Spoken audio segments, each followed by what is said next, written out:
ఓం శ్రీ గురుభ్యో నమః. నేను మీ సూర్యకుమారినండి. తెలుగుతన అమ్మతనం ఛానల్కు స్వాగతం. అయితే మాఘమాసం యొక్క విశిష్టత అనేటువంటిది తెలుసుకున్నాం కదా. మరి మాఘమాసం ప్రారంభం మొదటి రోజు మొదటి అధ్యాయం అనేటువంటిది మీకు ఈ వీడియో ద్వారా తెలియజేయడం అనేటువంటిది జరుగుతుందండి. అయితే కొత్త వాళ్ళందరూ కూడా సబ్స్క్రైబ్ చేసి పక్కనున్న బెల్ ఐకాన్ని నొక్కండి. ఇక మాఘమాసం ప్రారంభం అనేటువంటిది 30వ తారీఖు నాడు గురువారం అనేటువంటిది ప్రారంభమవుతుంది. మొదటి అధ్యాయం గురువారానిది. ఇక ఆ యొక్క కథలోకి దాంట్లోకి వెళ్ళిపోదామండి. అయితే మొట్టమొదటగా మనం ప్రార్థన అనేటువంటిది చేసుకోవాలి. గణములకు అధిపతి అయినటువంటిది విఘ్నాలను తొలగించేటువంటి గణనాయకుణ్ణి స్మరించుకుందాం. శుక్లాంబరధరం విష్ణుం శశివర్ణం చతుర్భుజం ప్రసన్నవదనం ధ్యాయేత్ సర్వ విఘ్నోపశాంతయే సర్వపాపహరం పుణ్యం స్నానం మాఘే తుయత్ కృతం నిర్విఘ్నం కురు మే దేవ దామోదర నమోస్తుతే. మకరస్యేర్థవాగు మాఘే వాయే శుభేక్షణే ప్రయాగస్నానమాత్రేణ ప్రయాంతి హరిమందిరం ప్రాతర్మాఘే బహిస్నానం క్రతుకోటిఫలప్రదం సర్వపాపహరం పుణ్యం సర్వపుణ్యఫలప్రదం. ఇదండి మాఘమాసంలో ఉండేటువంటి శ్లోకాల యొక్క మనకి అర్థం అన్నమాట అండి. అయితే ఈ మాఘమాసం అనేటువంటిది ప్రపంచ దేశాలన్నింటిలోనూ కూడా భారతదేశం అనేటువంటిది కర్మ ధర్మ ధ్యాన పరాయణమై సర్వోత్తమైన విశిష్ట స్థానాన్ని కలిగి ఉందండి. అంటే ప్రపంచ దేశాల్లో కల్లా భారతదేశం చాలా గొప్పది అని చెప్పుకోవచ్చు.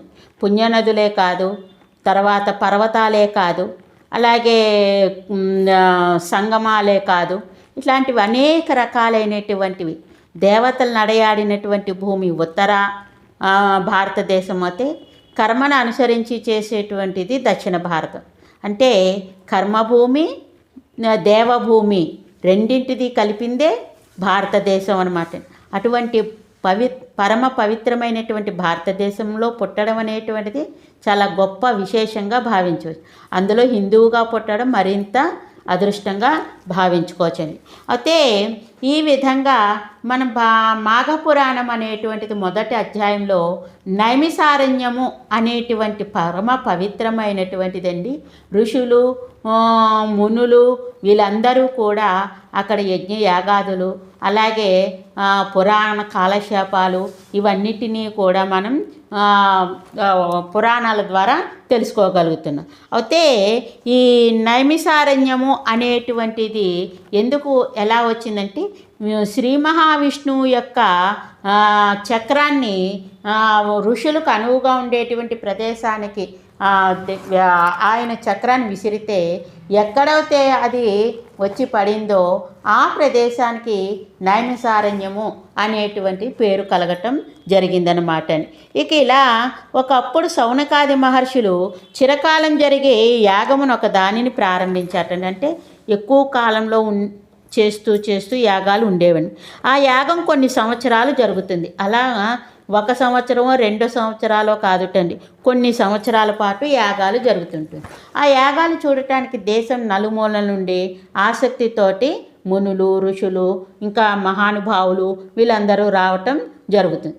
అలాగా శౌనకాది మునులు ఆ యాగాలు చేస్తుంటే అతిథి ఎవరిని తీసుకువచ్చారటండి, సూత మహర్షి రావటం జరిగింది.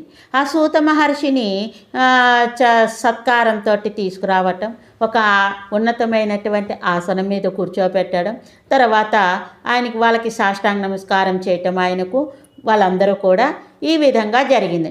అయితే సూత మహర్షినిట పురాణ ప్రవచనం చెప్పమనమని మీ యొక్క పురాణ ప్రవచనం వినటం మహాభాగ్యంగా భావిస్తున్నాము అని మునులు ఋషులు అడగటం జరిగిందిటండి. అప్పుడు ఆ సూత మహర్షి వారి ఆతిథ్యాన్ని స్వీకరించి సుఖాసనంగా కూర్చుని వారి మాటలను విన్నాటండి. తనను వారందరికీ నమస్కరించి చిరునవ్వుతో మీకు నా మీద ఉన్న అభిమానానికి కృతజ్ఞుణ్ణి. మీరు నన్ను పురాణ కాలక్షేపం చేయమని చెప్తున్నారు. నాకు చాలా కృతజ్ఞతాభావం కలిగి ఉన్నాను మీకు అందరికీ. ఎందుకంటే మీరు అడిగి చెప్పించుకుంటున్నారు. మీరు వినడం వల్ల ఎంత పుణ్యమో చెప్పడం వల్ల కూడా నాకు అంతే పుణ్యము అని ఆ యొక్క మహర్షి అండం అనేటువంటిది జరిగిందండి. కాబట్టి పుణ్యకార్యాలు జరిగే చోట పుణ్యప్రదమైన విషయాన్ని చెప్పడం కూడా ఒక అదృష్టమే. అది కూడా ఒక యజ్ఞంలా పవిత్రమైన కార్యమే, ఒక యజ్ఞంలాగా పవిత్రమే. ఈ రూపంగా నన్ను ఈ పుణ్యకార్యంలో ఇలా అన్వయించేటట్లు చేసే మీకు నేను కృతజ్ఞుని, అంటే నన్ను కూడా భాగస్వామిని చేస్తున్నారు అని చెప్పటం జరిగిందంటే, అప్పుడు ఈ విధంగా చెప్తూ ఏమని చెప్తున్నాడంటే, మీ ఆజ్ఞ ఏమిటని సవినీయంగా అడిగట్టను. ఇప్పుడు మునులు సూత మహర్షి లోగడ వైశాఖ మాసం, కార్తీక మాసం వీని యొక్క వైశిష్ట్యాన్ని, ఆయా మాసాల్లో చేయవలసిన వ్రతానుష్ఠానాలని వివరించి మాకు ఆనందాన్ని కలిగించారు. ప్రస్తుతం మాఘమాస మహిమను వివరించండి అని కోరినారు. అంటే వైశాఖ మాసం యొక్క గొప్పతనాన్ని, కార్తీక మాసం యొక్క గొప్పతనాన్ని వివరించారు. అలాగే మాఘమాసం యొక్క విశిష్టతను కూడా తెలియజేయండి అని చెప్పి అడగటం జరిగింది. అప్పుడు సూత మహర్షి క్షణకాలం కళ్ళు మూసుకుని ధ్యానంలో ఉండి తండ్రి గారిని గురువులను తలుచుకొని నమస్కరించి కనులు తెరిచి మునులకు మరలా నమస్కరించి ఇలా ప్రారంభించాట. మహర్షి, మీరు అడిగిన ప్రశ్న సారవంతమైనది, విశేషించి సామాన్య పూజానీకానికి మరింతగా ఉపయోగించేది. అంటే మనలాంటి వాళ్ళం ఎక్కువ క్రతువులు యజ్ఞయాగాలు చేయలేకపోవచ్చు.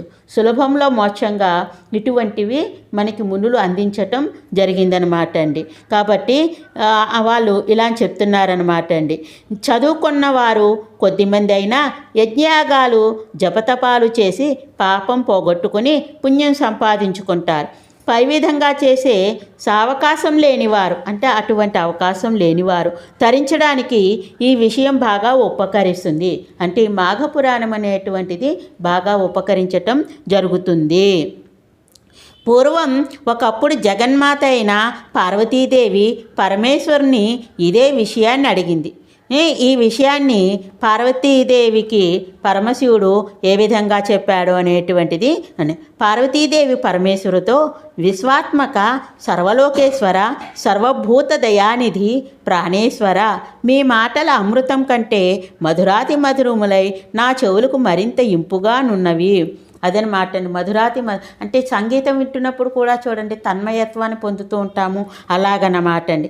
మాఘమాస మహిమను వివరింపగోరుచున్నానని ప్రశ్నించాను. అంటే మీ నోటి ద్వారా మాఘమాసం యొక్క గొప్పతనాన్ని చెప్పండి అనేటువంటి ప్రశ్నను అడిగిందనమాట అండి. అప్పుడు పరమేశ్వరుడు ఏమంటున్నాడంటే, కళ్యాణి జగన్మంగళ, నీవు అడిగిన విషయం మిక్కిలి నిగూఢమైనది. అంటే నిగూఢము అంటే రహస్యము, చాలా రహస్యమైనది, గంభీరమైనది, చాలా గంభీరతను కలిగి ఉంటుంది. అలాగే ఇంకేమున్నది, తప్పక చెప్పుదును, నేను నీకు తప్పక చెప్తాను, విను. సూర్యుడు మకర రాశిలో నుండగా మాఘమాసమున ప్రాతకాల స్నానం చేసిన వారు పాప విముక్తులై ముక్తి నొందుదురు. అది ప్రాతకాలము అంటే సూర్యుడు ఉదయిస్తూ ఉన్నటువంటి కాలంలో కనుక మాఘమాసంలో స్నానం చేస్తే సరిపడుతుందన్నమాట అండి. గోవు పాదం మాత్రం మునిగి జల ప్రవాహంలోనైనా చేసిన స్నానం అధిక పుణ్యప్రదం. అంటే మనము చెరువుల్లో కానీ అదే దాన్ని ఏమంటారు, కుంటల్లో కానీ సముద్రాలు కానీ నదులు కానీ ఇలాగ ఎక్కడ చేసినా కూడా పుణ్యఫలం దక్కుతుంది అని చెప్తున్నారనమాట అండి. మొదటి స్నానము వాని సర్వపాపములను పోగొట్టును, అంటే ఒకసారి చేస్తే పాపాలు పోతాయి. రెండవ స్నానము వానికి వైకుంఠలోక ప్రాప్తిని కలిగిస్తుంది, వైకుంఠలోకానికి వెళతామటండి. మూడవ స్నానం అతనికి శ్రీ మహావిష్ణువే రుణగ్రస్తుడు అయ్యేటట్లు చేస్తుంది. అంటే శ్రీ మహావిష్ణువే మనకి అన్ని కోరికలను తీర్చేటువంటి విధంగా చేస్తుందన్నమాట అండి. ఇట్టి పుణ్యాత్మునికి నేను ఏమి ఇవ్వాలి అని శ్రీ మహావిష్ణువే ఆలోచనలో పడును, అంటే ఆలోచిస్తాడనమాట అండి. ప్రయాగలో మాఘమాసంలో గంగా స్నానం చేసిన వానికి పునర్జన్మ ఉండదు. పునర్జన్మ అనేటువంటిది ఉండదు, అంటే మరలా తిరిగి పుట్టడం, చనిపోవటం, పుట్టడం ఇలాంటిది ఏది కూడా ఉండదండి. మాఘమాసంలో ఉదయాన్నే నదీ ప్రవాహంలో కానీ సరస్సులో కానీ స్నానం చేసిన వారికి ముక్తి కలుగుతుంది. ఊరికి వెలుపలనున్న సరస్సు, నూయి, కాలువ మొదలైన వానిలో చేసిన స్నానం పాపనాశకం, మోక్షదాయకం. అదనమాట అండి. పాపాన్ని నశిస్తుంది, మోక్షం కూడా కలుగుతుంది. తెలిసి కానీ తెలియక కానీ బలవంతముగా కానీ, అంటే ఒక్కొక్కసారి మనకి ఇష్టం లేకపోయినా ఎవరో రమ్మని మనం బలవంతం చేస్తే వెళ్ళి చేస్తాం కదా, ఆ విధంగా కూడా అటండి.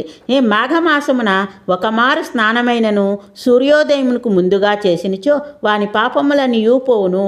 అంటే సూర్యుడు ఉదయిస్తూ ఉండేటువంటి సమయానికల్లా మన స్నానం అయిపోవాలన్నమాట అండి. అది ఈ పాపములన్నీ పోను.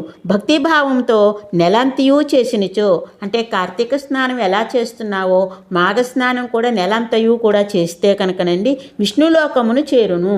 విష్ణులోకానికి వెళుతూ ఉంటాను. స్నానము చేసి పురాణము విన్నచో అతడు ఋషి అయి జన్మించును. మాఘమాసం యొక్క గొప్పతనం ఏమిటంటే అండి, మాఘ స్నానం చేసి మాఘ పురాణం కనుక వింటే మనకి జన్మ అనేది వచ్చినప్పుడు ఋషిగా పుట్టడం అనేటువంటిది జరుగుతుందన్నమాట. మాఘస్నానమును మాని విష్ణువును పూజించక, దానము చేయక, పురాణమును వినక మాఘమాసమును గడిపిన వానికి మనోవాక్కాయ సంబంధములైన పాపములు ఎట్లు పోను. మనోవాక్కాయ అంటే మనస్సు, వాక్కు, కాయం. మనస్సు అంటే అందరికీ తెలుసు, వాక్కు అంటే మాట, కాయము అంటే శరీరం అండి. ఈ మూడు ద్వారా చేసిన పాపములు ఎట్లా పోతాయి అని అంటున్నాడనమాట. అతడు భయంకరమైన కుంభీపాక నరకమును బాధలు పడును. కుంభీపాకం అనేటువంటి నరకానికి వెళ్ళి బాధలు పడతాడు. మదగర్వముచే మాఘస్నానము మానిన అధముడు నీచ జన్మలను పలుమార్లు పొందును. అదే నీచమైన జన్మలు, అధముడుగా పుట్టడం జరుగుతుంది. మాఘమాసం యొక్క స్నానము మానేసి పురాణము వినకుండగా ఉంటేను అని చెప్తున్నారనమాట అండి. ఇక ఈ చలికి భయపడి స్నానము చేయని వారిని చూడరాదు. మనం అలా చూడరాదుటని. అట్టి వారిని చూచిన పాపములు పోవాలనన్నచో సూర్యుని చూచి నమస్కరించవలెను. మనం వాళ్ళని చూస్తే కనుకను సూర్య భగవానుడికి నమస్కారం చేస్తే ఆ పాపం పోతుంది. అదనమాట అండి. ఇక ప్రాతకాల మాఘస్నానము చేయని వారు పెక్కుమార్లు నీచ జన్మలందును దరిద్రులైనను గాను ఉంటారటండి.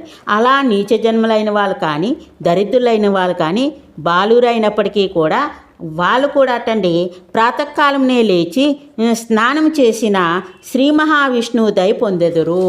అదనమాట అండి. వీళ్ళు కూడా చలికి భయపడడం కానీ అలా చేయకుండా లేచి చక్కగా స్నానం చేస్తే వాళ్ళు పాపాలన్నీ కూడా పోతాయి. శ్రీ మహావిష్ణువు యొక్క దయను పొందుతారు. చిన్నపిల్లలు, అసక్తులైన వృద్ధులు హరినామస్మరణ చేయుచు ముమ్మారు జలబిందువులను శరీరంపై చిలకరించుకొన్నను పుణ్యమే. ముమ్మారు అంటే 3 సార్లు ఇలాగా అపవిత్రో పవిత్రస అంటూ, తర్వాత పుండరీకాక్ష అనుకుంటూ 3 సార్లు కనుకను మనం జలాన్ని చిలకరించుకుంటే, అది కూడా ఎలాంటి వాళ్ళండి, ఇక చేతకాని స్థితిలో ఉన్నవాళ్ళు, చేతయి ఉండి దారుఢ్యంగా ఉన్న వాళ్ళకి కాదు అని అర్థం చేసుకోవాలన్నమాట అండి. ఈ విధంగా నీచుడైనను మాఘస్నానం చేసిన పాపములు పోయి పుణ్యాత్ముడగును. ఎట్టి పాపకర్మలను ఆచరించిన వాడైనను మాఘమాస ప్రాతకాలమున స్నానమాడినిచో వాని పాపములను నశింపజేయుదుమని జలములు ఘోషించుచున్నవి. జలములు అంటే నదులు, సరస్సులు, అలా తటాకాలు ఇలాంటివన్నమాట. మాఘస్నానం చేసిన వానికి సంసార భయము లేదు. అంటే అతని యొక్క జీవితం సాఫ్యగా వెళ్ళిపోతుంది. ఆడంబరము కొరకు కానీ భయముచే కానీ బలవంతంగా కానీ మాఘస్నానం చేసిన వాడు పాప విముక్తుడై పుణ్యాత్ముడగును. ఆడంబరంగా చేసినా ఎలా చేసినా ఆ యొక్క పుణ్యఫలం అనేటువంటిది దక్కుతుంది. అసక్తుడు తాను మాఘస్నానము చేయలేకపోయినచో స్నానము చేసిన వానికి దక్షిణనిచ్చి వాని నుండి స్నాన ఫలమును పొందవచ్చును. దక్షిణ ద్వారా ఇచ్చి ఆ యొక్క ఫలాన్ని పొందవచ్చును. మాఘస్నానము చేసి చలికి ఆగలేని వారు శ్రీహరిని స్మరించుచు మంట యొద్ద చలిగాచుకొన్నచో ఆ యొక్క దోషం కూడా లేదు, మామూలుగానే ఫలాన్ని ఇస్తుంది. అదనమాట అండి. తర్వాత ఎలా ఎందుకు ఇస్తుందంటే, నిరుపేదలకు వస్త్రదానం కానీ కంబలిదానం కానీ చేసిన స్నాన ఫలమునంది పుణ్యవంతులగుదురు. అంటే లేని వాళ్ళకి కొంచెం వస్త్రము, కంబలి కానీ ఇలాంటివి ఇవ్వటం వల్ల బలవంతముగా స్నానం చేసిన వారికి, చేయించిన వారికి కూడా పుణ్యము కలుగును. చేయించిన వారికి పుణ్యం కలుగుతుంది, చేసిన వారికి పుణ్యం కలుగుతుంది. ఈ స్నానమును అన్ని వర్ణము వారును చేయవచ్చును. అంటే 4 వర్ణముల వాళ్ళు చేయవచ్చును. ఈ వర్ణము ఆ వర్ణము లేదు, సమస్త మానవులు ఈ యొక్క స్నానాన్ని ఆచరించవచ్చును. అదనమాట అండి. మాఘస్నానమును చేయని వారిని నిందించినను, పరిహాసించినను, నివారించినను మహాపాపములు కలగను. అంటే వాళ్ళు చేయకపోవడమే కాకుండా నిందించిన, పరిహాసం చేసిన వాళ్ళకి పాపం అనేది వస్తుంది. పార్వతి, మాఘస్నానము చాలా ముక్తిప్రదము, దానికి సాటి లేదు. శక్తి లేని వారు కాలు చేతులు కడుక్కొని ఆచమనం చేసి పురాణమును విన్నను వారికి స్నాన ఫలము కలుగును. ఈ విధంగా చేసిన స్నాన ఫలం కలుగుతుంది. అన్ని మాసములలో మాఘమాసం ఉత్తమము. శ్రీహరి దేవతలందరిలో ఉత్తముడు. వృక్షములలో అశ్వత్థ వృక్షం ఉత్తమము. తేజస్వంతులందరిలో సూర్యుడు ఉత్తముడు. శాస్త్రములన్నిటిలో వేదములు ఉత్తములు. కావున మాఘమాస స్నానము చేయువారిని నిందించినను, నివారించినను మహాపాపమును కలుగును. అంటే చేసేవాళ్ళని ఈ విధంగా కనుకనంటే మనకి మహాపాపము అనేటువంటిది కలుగుతుంది. 4 వర్ణములు వారిలో బ్రాహ్మణుడు ఉత్తముడు. పర్వతములలో మేరు పర్వతము ఉత్తమము. కావున మాఘమాస స్నానము అనంతము, పుణ్యప్రదము. అదనమాట అండి. దిలీపుడను మహారాజు పెక్కు యుగములను చేసిన పుణ్యాత్ముడు, పెక్కు యాగములను చేసిన పుణ్యాత్ముడు, ఉత్తముడైన ప్రజాపాలకుడు, ప్రజలను చక్కగా పరిపాలించి. ఇతడు ఒకనాడు వేటకు పోయాడు. అనేక మృగాలను వేటాడి అలసిపోయెను. మనోహరమైన సరస్సును ఒకదాన్ని చూచి అచట కొంతకాలంను విశ్రమించి తన నగరమునకు చేరుదను అనుకొనెను. ఆ విధంగా వెళ్ళేటువంటి సమయంలో ఒక వృద్ధ బ్రాహ్మణుడు, మహారాజా, నీవు ఈ సరస్సు దగ్గరే ఉన్నావు, ఇది మాఘమాసము, ఈ సరస్సులో స్నానం చేసి నీవు వెళ్ళినచో మాఘమాసం యొక్క ఫలితం ఇంత అంతా కాదు అని చెప్పాటండి. అప్పుడు ఆ రాజు తప్పక స్నానం చేసి పొమ్మని చెప్పారు కదండి. మాఘమాస స్నానమును మహిమను మీ గురువు వశిష్ఠ మహర్షిని అడిగి తెలుసుకో అని చెప్పాటండి. దిలీప్ మహారాజు మాఘస్నాన మహిమ తెలుసుకొనవలేనని తమ కులగురువైన వశిష్ఠ మహర్షి ఆశ్రమానికి వెళ్ళాడనమాట. గురువును దర్శించి నమస్కరించి మాఘమాస స్నాన మహిమను తెలపమని అడిగానమాట అండి. వశిష్ఠ మహర్షి దిలీపుని ఆశీర్వదించి ఇట్లా చెప్పాటండి. నాయనా దిలీప, నీ కోరిక విశిష్టమైనది. మాఘమాసము చాలా విశిష్టమైనటువంటిది. మాఘమాసము శివకేశ ప్రీతికరమైనది. అంటే శివునికి, కేశవునికి ప్రీతిపాత్రమైనది. ఆ నెలలో చేసిన పుణ్యకార్యములు ఇతర దినములలో చేసిన పుణ్యకార్యముల కంటే ఎక్కువ పుణ్యమునిచ్చును. ఎక్కువగా పుణ్యాన్ని ఇవ్వటం అనేటువంటిది జరుగుతుంది. మాఘమాసమున ప్రాతకాలమున చేసిన స్నానమే సర్వపాపములను పోగొట్టి అక్షయములైన పుణ్యఫలములను ఇచ్చును. దిలీప్ మహారాజు మరి దశరథ మహారాజు ఈ వంశం వాళ్ళే కదండి. కాబట్టి శ్రీరామచంద్రుడు వీళ్ళందరూ సూర్యవంశం యొక్క రాజులన్నమాట అండి. కాబట్టి ఈ విధంగా చెప్తున్నాడనమాట అండి. అక్షయములైన పుణ్యఫలం స్నానమే ఇంత అధికమైన పుణ్యం ఇచ్చినచో పూజ, పురాణ శ్రవణాదుల వలన ఎంతటి ఫలముండునో ఊహించుకో అని చెప్తాను. మాఘ స్నానము వలన సర్వదుఃఖములను పోగొట్టుకొని శుభలాభములను పొందిన కొందరి వృత్తాంతమును వివరింతును. అలాగా శుభ ఫలితాలను పొందినటువంటి వారి కొంతమంది యొక్క వృత్తాంతాన్ని నీకు ఈ మాసం అంతా కూడా తెలియజెప్తాను, వినుము. దానిని బట్టి మాఘమాస వైశిష్ట్యమును తెలుసుకొని యత్నింపుము. అంటే తెలుసుకోవడానికి యత్నింపుము అంటే ప్రయత్నించుము. పూర్వం ఒకప్పుడు భయంకరమైన క్షామము ఏర్పడెను. వింధ్య హిమాలయ పర్వతముల మధ్యనున్న భూమిలో కలిగింది. దీనివలన సామాన్య ప్రజలు, ప్రభువులు, మునులు, మహర్షులు, పశువులు, పక్షులు, సర్వప్రాణులు మిక్కిలి బాధపడినవి. అట్టి వారిలో భృగు మహర్షి కూడా ఒకడు. అతడు ఆ ప్రాంతంని విడిచి అటుకు ఇష్టం లేకున్నాను మరి క్షామం వచ్చింది కదండి. అయినప్పటికీ కూడా కైలాస పర్వత ప్రాంతము కడకు చేరి తనకు నచ్చిన ప్రదేశం నందు ఆశ్రమం నిర్మించుకొని అక్కడ జీవనాన్ని గడపటం జరుగుతోందిటండి. ఆ ప్రదేశము చాలా మనోహరమైనది, దివ్య ప్రదేశము. గంధర్వులు, యక్షులు, కిన్నెరులు మున్నగు దేవజాతులు వారు వచ్చుచుండిరి. ఆ ప్రదేశానికి అచ్చట విహరించి ఉత్సాహమును పొందుచుండిరి. విహరించుట అంటే తిరగటం అనమాట. ఉత్సాహాన్ని పొందుచున్నారనమాట. ఒకనాడు గంధర్వుడు ఒకడు భార్యా సమేతుడై ఆ ప్రదేశమునకు వచ్చాను. భార్యతో కూడా ఆ ప్రదేశానికి వచ్చాడు. అతడు భృగు మహర్షికి నమస్కరించాటని. అతని శరీరం మిక్కిలి సుందరమైనది, చాలా మిక్కిలి సుందరంగా ఉందిటని. గంభీర మనోహరమై విచిత్రమై ఉండెను. శరీరం అయితే సుందరంగా ఉందిట్టు కానండి, మరి ముఖం అనేటువంటిది ఎలా ఉందో చెప్తున్నాడు. వాని మొగము మాత్రము పులి మొగమై ఉండెను. శరీరం అంతా చాలా బాగుంది కానండి, ముఖం మాత్రం ఎలా ఉందిటండి, పులి యొక్క ముఖము ఉండెను. ఇందువలన అతడు ఎంత చక్కగా ఉన్నను పులి మొగము వలన విచిత్రముగా భయంకరమై ఉండెను. విచిత్రంగా ఉన్నాడు, భయంకరంగా ఉన్నాడు. అతడు భృగు మహర్షికి నమస్కరించి తర్వాత, మునీశ్వర, నాకు భోగభాగ్యాలన్నీ ఉన్నవి.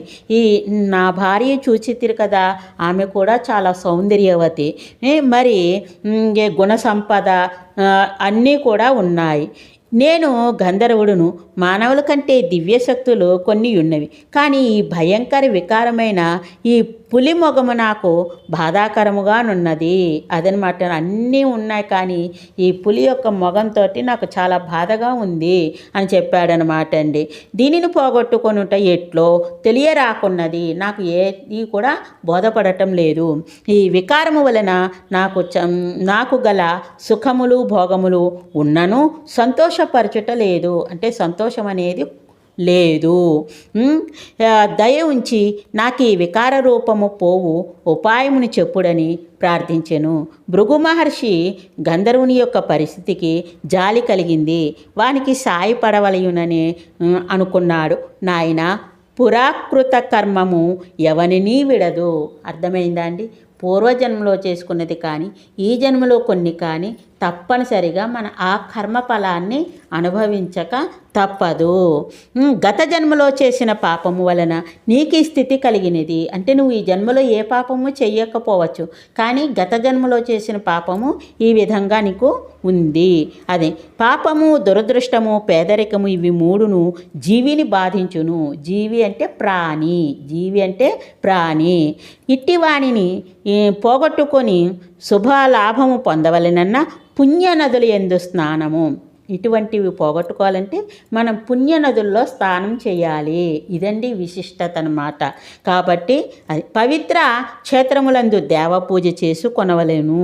మన పవిత్ర కొన్ని గుడులు దేవతలే నిర్మించారు, కొన్ని గుడులు మానవులు నిర్మించుకున్నవి. కాబట్టి ఇటువంటివి శుభాశుభాలను కలిగించేటువంటి దేవతలు నిర్మించినటువంటివి మనకు కొన్ని పురాణాల్లో చెప్పేటువంటి స్వయంభూ దేవాలయాలు ఉంటాయి కదండి, వాటి దగ్గరికి వెళ్ళి పూజలు సలుపుకోవటం అనేటువంటిది చాలా మంచిది అని చెప్పటం జరిగిందనమాట అండి. ఇక ఇట్టివాణిని పవిత్రమైన కాలమున చేసినచో సద్య ఫలము కలుగును. ఇటువంటి ఫలితం కొన్ని మాసాలు చెప్పుకున్నాం కదండి. ఏమిటంటే ఆకామావై అంటే ఆషాఢ మాసం, కార్తీక మాసం, మాఘమాసం, వైశాఖ మాసం. 12 మాసాల్లో కల్లా ఈ 4 మాసాల యొక్క విశిష్టత ఇంత అంతా కాదండి. కార్తీక మాసంలో కూడా చూడండి శివకేశవులు ఇద్దరిని పూజిస్తాం. అలాగే ఆషాఢ మాసంలో అమ్మవారికి వాటికి సంబంధించిందైతే మరి మాఘమాసంలో శివకేశవుని పూజ. అలాగే వైశాఖ మాసాంది కూడా అండి. ఈ 4 మాసాలు కూడా చాలా గొప్ప విశిష్టతను కలిగినవి. ఆకామావై అని చెప్తాం అనమాట అండి. కాబట్టి ఈ విధంగా సద్య ఫలితాలని ఇవ్వటం అనేటువంటి కాలమంతియు మంచిదే అయినను మాఘమాసము విశిష్టమైనది. కాలము ఎప్పుడూ ఒకలానే ఉంటుందండి, ప్రళయం వస్తూ ఉంటుంది. మరి అంటే మానవులు ప్రకృతి విరుద్ధంగా ప్రవర్తించినప్పుడు ప్రళయం రావటం అనేటువంటిది సహజమేనండి. కాబట్టి ఆ విధంగా జరుగుతూ ఉంటాయి. కొన్ని మాసాలు సద్య ఫలితం వెంటనే ఫలితాన్ని ఇస్తుందండి. వెంటనే ఫలితాన్ని ఇచ్చేటువంటి మాసాల్లో ఆకామావై అనేటువంటిది గ్రహించవచ్చు అనమాట అండి. సద్య ఫలితాన్ని ఇస్తుంది. కాలమంతియు మంచిదే అయినను మాఘమాసం విశిష్టమైనది. ఈ నెలలో చేసిన స్నానము, పూజ, జపము, తపము జీవికి గల పాపమును పోగొట్టి శుభమును వెంటనే కలిగించును. అన్ని పుణ్య నదులలో స్నానాధికము చేసినచో వచ్చు ఫలితము మాఘమాసములో నదిలో కానీ, సముద్రంలో కానీ, కాలువలో కానీ, సెలయేరులో కానీ ఏ స్వల్ప జల ప్రవాహమైనను అందు స్నానము చేసినచో వచ్చేటువంటి ఫలితం ఇంత అంతా కాదు. అనగా మాఘస్నానమును ఏ ప్రవాహమును చేసినను సర్వతీర్థముల యందు చేసిన పుణ్యమునిచ్చునంత గొప్పది. ఏ జాతి వారికైనను, అంటే ఈ జాతి ఆ జాతి అనేది ఏమీ లేదండి, ఏ జాతి వారికైనను అనంత పుణ్యమునిచ్చును. అంటే అనంత అంటే ఇంత అంతా కాదు, నలవి కానిటువంటిది పుణ్యాన్ని ఇవ్వటం జరుగుతుంది. అంటే పాపాలన్నీ చేసేసండి పుణ్యం అంటే అలా కాదండి. మనలో ఉండేటువంటి పాపము ఆలోచనలను తొలగింపబడతాయి. ఇటుపైన అన్నీ కూడా ధర్మంగా, న్యాయంగా, నీతిగా, నిజాయితీగా, ఇతరులకు హాని చేయకుండా అనేటువంటి దానిని మన మనసులో సంకల్పం అనేటువంటిది కలుగుతుందండి. చేసిన దానికి ఎంతో కొంత కర్మ అనేటువంటిది అనుభవిస్తూ ఉన్నప్పటికీ కూడా బాధ తగ్గుతుంది. ఎందుకంటే దైవారాధనలో ఉంటున్నాం కాబట్టి ఇది గ్రహించుకోవాలన్నమాట.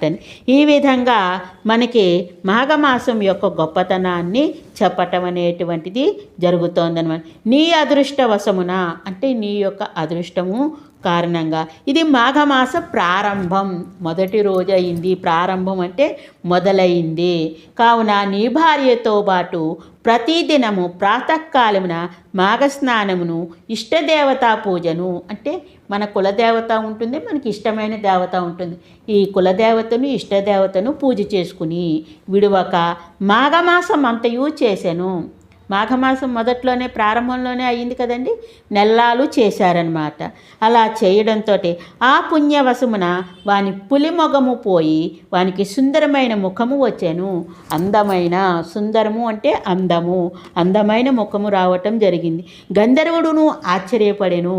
అమ్మో, నాకు అందమైన ముఖము వచ్చిందని ఆశ్చర్యపడడం జరిగింది. ఈ విధంగా మాఘమాస మహిమను కీర్తించుచు కృతజ్ఞుడై మునికి భార్యతో పాటు నమస్కరించాను.